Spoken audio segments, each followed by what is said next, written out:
Bismillahirrahmanirrahim. Assalamualaikum warahmatullahi wabarakatuh. Alhamdulillah wassalatu wassalamu ala Rasulillah wa ala alihi wa ashabihi wa man tabi'ahum bi ihsanin ila yaumil qiyamah ma ba'du.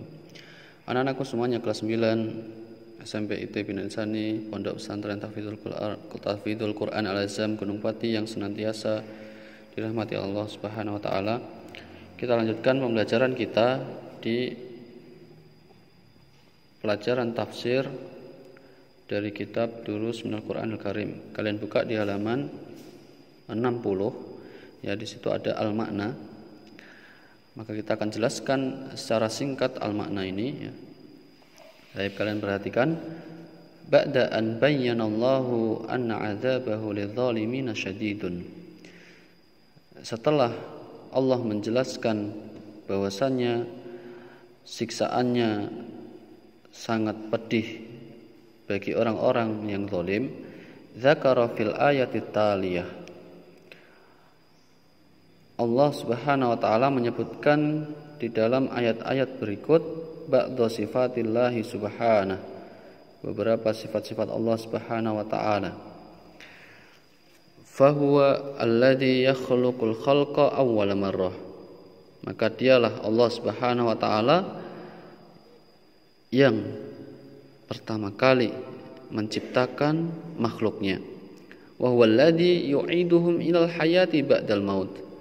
Dan dia Allah Subhanahu wa taala yang akan yu'iduhum, ya, mengembalikan mereka ilal hayati, ke dalam kehidupan yang sebelumnya mereka mati.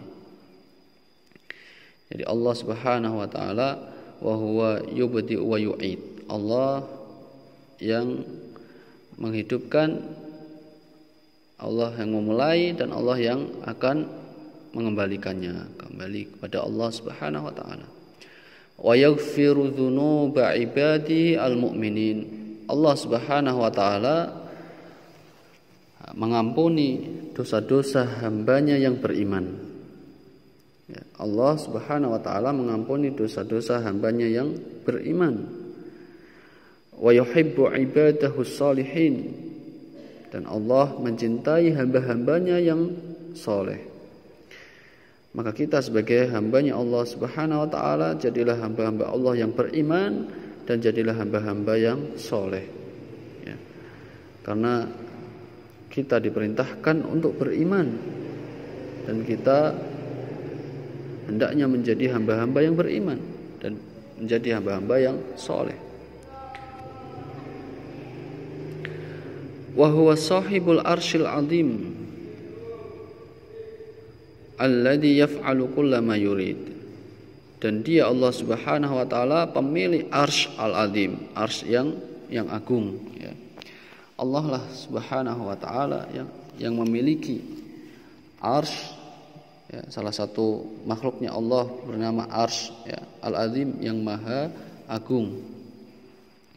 Bagaimana firman Allah Subhanahu wa taala, dzul arsyil azim, yang mempunyai arsy lagi maha mulia. Dzul arsyil majid ya, yang mempunyai arsy lagi maha mulia. Maka kalau kita lihat ya, arsy ini adalah makhluknya Allah yang sangat besar. Makhluknya Allah yang sangat besar. Ini adalah singgasananya Allah Subhanahu wa taala yang sebenarnya, yang hakiki. Yang mana singgasana tersebut, arsy-Nya Allah ini akan dipikul oleh 8 malaikat pada hari kiamat kelak. Allah Subhanahu wa taala mengatakan di dalam surat Al-Haqqah di ayat yang ke-17, wal malaku ala arja'iha wa yahmilu arsya rabbika fawqahum yawma idin thamaniyah. Dan para malaikat berada di berbagai penjuru langit. Pada hari itu 8 malaikat menjunjung arsy-Nya Allah Subhanahu wa taala ya, Tuhanmu di atas kepala mereka ya. Malaikat menjunjung arsy-Nya Allah Subhanahu wa taala ya. 8 malaikat tersebut. Nah, ini menandakan bahwasanya begitu besarnya arsy-Nya Allah Subhanahu wa taala. Kenapa bisa kita katakan arsy ini adalah makhluknya Allah yang paling besar? Iya, ya, kalau kita lihat sabda Nabi sallallahu alaihi wasallam, Nabi sallallahu alaihi wasallam bersabda, "Udzinali an uhadditsa an malakin min malaikatillahi min hamalatil arsy. Innama baina syahmati udhunihi ila atikihi masiratu sab'imi'ati amin." Telah diizinkan bagiku untuk menceritakan seorang malaikat di antara malaikat-malaikat pemikul arsy, sungguhnya apa yang ada di antara dua daun telinganya sampai ke pundaknya sejauh perjalanan 70 atau 700 tahun lamanya. Maka itulah ya alladzi yaf'alu kullama yurid. Allah yang melakukan sesuatu yang Allah inginkan.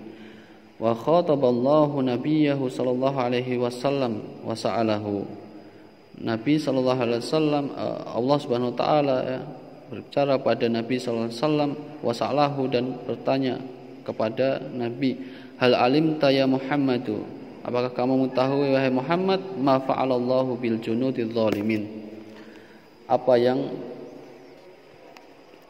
Allah lakukan terhadap pasukan-pasukan yang zalim, mithla Fir'aun wa Thamud, bagaimana pasukannya Fir'aun dan Thamud. Nah, di sini Nabi kita sallallahu alaihi wasallam ya diajak diskusi oleh Allah Subhanahu wa taala, gambaran bagaimana apa yang telah dilakukan oleh Allah Subhanahu wa taala kepada orang-orang yang zalim seperti Fir'aun dan Thamud.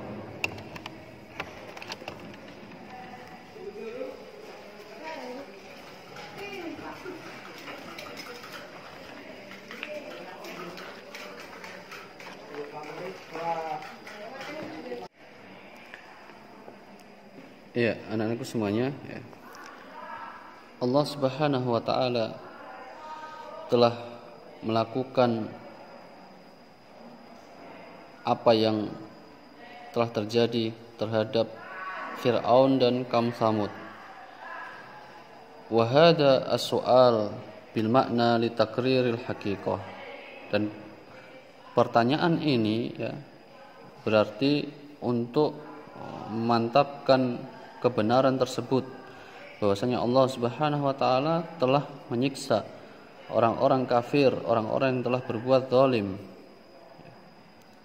Sebagaimana Fir'aun ya, yang dia menentang risalah yang dibawa oleh nabinya Musa alaihissalam. Bahkan Fir'aun menjadi orang yang paling durhaka. Dia mengaku sebagai Tuhan yang paling tinggi. Maka Fir'aun ditenggelamkan ya di dalam laut. Kemudian kaum Tsamud juga ya. Kaum Tsamud dia juga mendustakan risalah yang dibawa oleh Nabi Saleh alaihi salam. Maka Allah membinasakan Fir'aun dan kaum Tsamud. Tsumma bayyana Allahu annal kafirina yukadzibuna bil Qur'anil Karim. Kemudian Allah menjelaskan bahwasanya orang-orang kafir ya, mereka mendustakan Al-Qur'an Al-Karim. Allahu alimun bikulli aqwalihim wa af'alihim. Dan Allah Subhanahu wa taala Maha mengetahui terhadap seluruh perkataan-perkataan mereka maupun perbuatan-perbuatan mereka. Mereka mendustakan Al-Quran ya, mereka mendustakan nabinya dan lainnya. Allah Maha mengetahui baik dari ucapan mereka maupun perbuatan mereka. Qadirun ala ihlakihim. Allah mampu membinasakan mereka. Allah mampu membinasakan mereka karena cerita-cerita yang sudah ya, Allah membinasakan orang-orang yang menentang ajaran atau risalah yang dibawa oleh Nabiullah, ya. Wal Qur'anil Karim kitabun azim, dan Al-Qur'anul Karim adalah kitab yang agung. La yu'assiru alaihi takdzibul kafirin. Al-Qur'an ini, ya, la yu'assiru alaihi takdzibul kafirin. Pendustaan orang kafir tidak akan bisa merubah ataupun mempengaruhi kebenaran dari Al-Qur'an Karim ini. Waqad hafizahullahu fis sama'i fi lauhil mahfuz. Sungguh Allah Subhanahu wa taala telah menjaganya di langit, ya, di Lauhul Mahfuz. Allah telah menjaga di tempat yang terjaga, yang tidak akan bisa dirubah, tidak akan bisa diganti, ya. Dijaga oleh Allah Subhanahu wa taala. Wa hafizahu fil ard, dan Allah juga akan menjaganya di bumi. Fi suduri ibadihil mu'minin, di dalam dada-dada hamba-hambanya yang beriman. Maka kita bisa lihat begitu banyak di antara hamba-hambanya Allah yang begitu antusias untuk menjaga Al-Quran ini, dihafalkan Al-Quran tersebut, ya, dijaga di dalam hati-hati mereka, di dalam hati mereka, ya, dihafalkan Al-Quran, sehingga banyak hafizul Quran, banyak penghafal Al-Quran ini bukti bahwasanya Allah menjaga Al-Quran di bumi, ya, dan Allah juga menjaga Al-Quran di langit. Maka kita sebagai hambanya Allah sudah sepantasnya kita, ya, senantiasa menjadi hamba-hamba yang beriman, hamba-hamba yang soleh, menjadi hamba-hamba yang senantiasa, ya, mencari petunjuk dari Al-Quran maupun As-Sunnah, hadis-hadis Rasul kita sallallahu alaihi wasallam, dan semoga kita senantiasa istiqomah di jalan kebenaran, ya. Tayyib, kita cukupkan sekian pada pembahasan kali ini. Aku qouli hadza wa astaghfirullahi wa lakum wa akhiru da'wana alhamdulillahirabbil alamin. Assalamualaikum warahmatullahi wabarakatuh.